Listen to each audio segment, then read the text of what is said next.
ఇప్పుడు మనిషి పుట్టినమంటే కూ అని పేరు పెడతాను చూడాల. నువ్వు బీసీ, నువ్వు ఎస్సీ, ఎస్టీ అని పెడతావు అదల్లా, లేకపోతే నువ్వు ఓసీ అని పెడతారు అదల్లా. పుట్టుకతోనే కాదు అంటే మరి రేవంత్ రెడ్డి గారు పుట్టుకతోనే పేరు పెట్టేటప్పుడు అవి పేరు పెట్టారు. ఆయన బీసీ, ఎస్సీ, ఎస్టీ, ఓసీ అని పెట్టిరా. అది ఒక ముఖ్యమంత్రి స్థాయిలో మాట్లాడే సందర్భంలో ఒక ప్రైమ్ మినిస్టర్ మీద మాట్లాడితే దేశవ్యాప్తంగా సంచలనం జరుగుతుందని చెప్పి, సంచలనం ఉంటుందని చెప్పి ఆ దిశతో మాట్లాడడం మంచి పద్ధతి. అది దేశ ప్రధానమంత్రి స్థాయిలో ఉన్న వ్యక్తి ఎవరైనప్పటికీ కూడా ఆ స్థాయిలో గౌరవించాల్సిన బాధ్యతాయుతమైనటువంటి ముఖ్యమంత్రి పదవిలో ఉన్నటువంటి వ్యక్తులకు ముఖ్యంగా అవసరం. దేశంలో ఎవరైనా గౌరవించడం, కానీ బాధ్యతాయుతమైనటువంటి గౌరవ పదవి ఉన్నటువంటి బాధ్యత ఉన్నటువంటి ముఖ్యమంత్రి గారికి అవసరం. ఇది ఒక ప్రధానమంత్రి మీద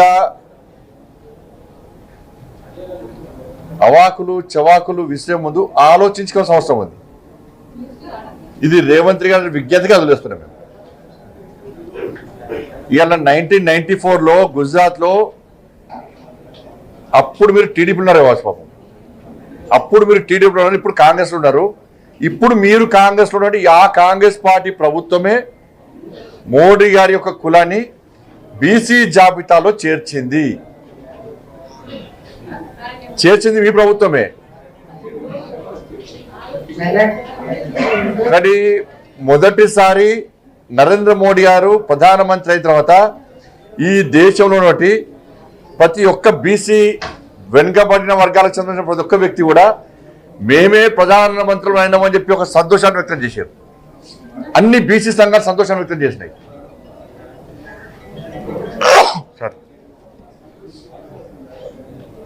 ఒక బీసీ వ్యక్తి ప్రధానమంత్రి అని చెప్పండి. 27 మంది బీసీలను ఎంపీలను మంత్రులు చేస్తాం. 27 మంది బీసీ ఎంపీలను మంత్రులు చేసిన ఘనత నరేంద్ర మోడీ గారి ప్రభుత్వాన్ని. మరి దేశంలో ఇన్ని సంవత్సరాలు మీ ప్రభుత్వం ఏర్పడ్డది, ఎంతమంది బీసీలకు ఇచ్చారు? మేము 12 మంది, మొదటిసారి 12 మంది ఎస్సీ సామాజిక వర్గానికి సంబంధించినటువంటి ఎస్సీ ఎంపీలను మంత్రులు చేస్తాం.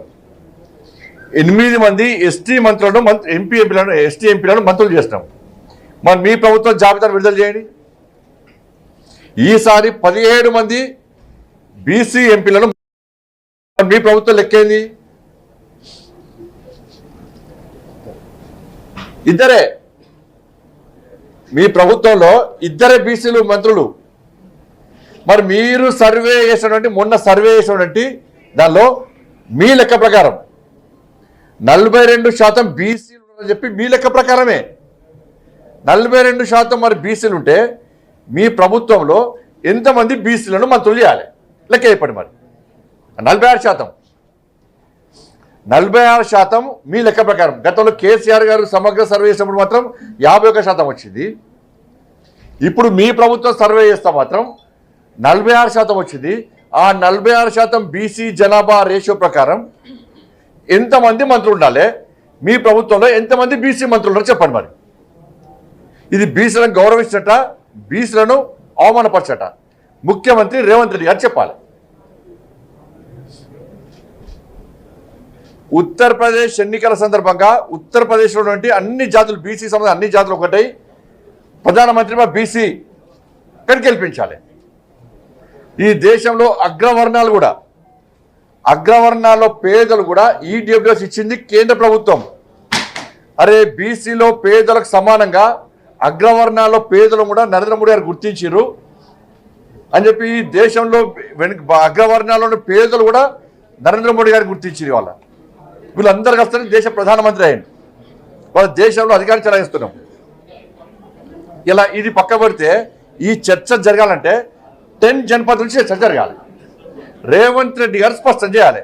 మీ ఆది నాయకుడు రాహుల్ గాంధీ గారు ఏ కులానికి సంబంధించిన వ్యక్తి, ఏ మతానికి సంబంధించిన వ్యక్తి, ఏ దేశానికి సంబంధించిన వ్యక్తి, ఆయన బీసీయా, ఎస్సీయా, ఎస్టీయా, ఫార్వర్డ్ క్యాస్టా స్పష్టం చేయండి. మీరు వాళ్ళ నాన్న ఫిరోజ్ ఖాన్ గాంధీ, వాళ్ళ తాత రాహుల్ గాంధీ గారి తాత ఫిరోజ్ ఖాన్ గాంధీ, వాళ్ళ అమ్మ ఆయన ముస్లిం, వాళ్ళ అమ్మ సోనియా గాంధీ క్రైస్తవురాలు, దాంతోపాటు ఇటలీ దేశస్తురాలు. మరి రాహుల్ గాంధీ మీద చర్చ జరగాలి. మీరు రాహుల్ గాంధీ గారిని మీ నాయకుడిగా బీసీగా బీసీ నాయకుడు అని మీరు ప్రోత్సహిస్తురా, లేకుంటే ముస్లిం అని ప్రోత్సహిస్తురా, క్రిస్టియన్ అని ప్రోత్సహిస్తురా, లేకుంటే వేరే దేశస్తులను ప్రోత్సహిస్తురా? ఏ దేశస్తుడు, ఏ మతం, ఏ కులం? కులం లేదు అనకు, మతం లేదు, ఓ జాతి లేదు, ఒక దేశం లేదు. చర్చ జరగాలి, దాని మీద చర్చ జరగాలి. నరేంద్ర మోడీ గారిని బీసీగా ఈ దేశం గుర్తించింది. ఈ దేశంలోని బీసీలు అందరూ గుర్తించారు.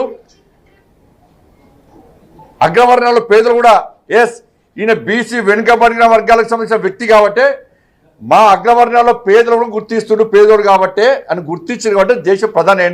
ఈ దేశంలో మూడోసారి భారతీయ జనతా పార్టీ అధికారంలోకి వచ్చింది, ముచ్చటగా మూడోసారి. మరి రాహుల్ గాంధీ కుటుంబం గురించి చర్చ జరగాలి. దానికి రేవంత్ రెడ్డి గారు ఏమని సమాధానం ఇస్తారు?